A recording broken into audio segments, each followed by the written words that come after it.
Direktur Pusat Studi Komunikasi Universitas Andalas Ferry Amsari menegaskan, putusan Majelis Kehormatan Mahkamah Konstitusi tidak dapat menganulir putusan MK.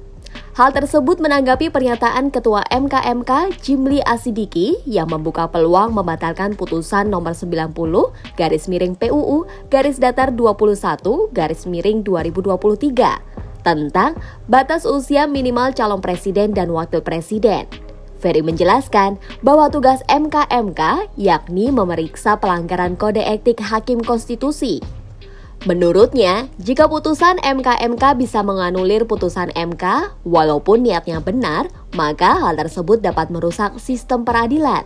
Jika kemudian hakim telah dinyatakan melanggar kode etik, maka tentu saja putusan MK itu dapat digunakan sebagai alat bukti baru atau alasan baru untuk memperbaiki putusan MK dengan mengajukan permohonan baru terhadap objek yang sama dalam putusan 90. Sebelumnya, Ketua MK Jimli Asidiki menegaskan pihaknya tidak punya kewenangan untuk menilai putusan MK yang dianggap bermasalah oleh para pelapor pelanggaran etik hakim konstitusi. Undang-Undang Dasar 1945 juga menegaskan putusan MK bersifat final dan mengikat. Meskipun demikian, Jimli membuka peluang untuk menerobos ketentuan itu apabila ada pendapat rasional, logis, dan masuk akal serta dapat diterima akal sehat. Hal itu merujuk pada Undang-Undang Nomor 48 Tahun 2009 tentang kekuasaan kehakiman. Pernyataan itu disampaikan Jimli dalam sidang pemeriksaan laporan pelanggaran kode etik dan pedoman perilaku hakim yang diajukan oleh Denny Indrayana di Gedung MK, Jakarta Pusat, Rabu 1 November.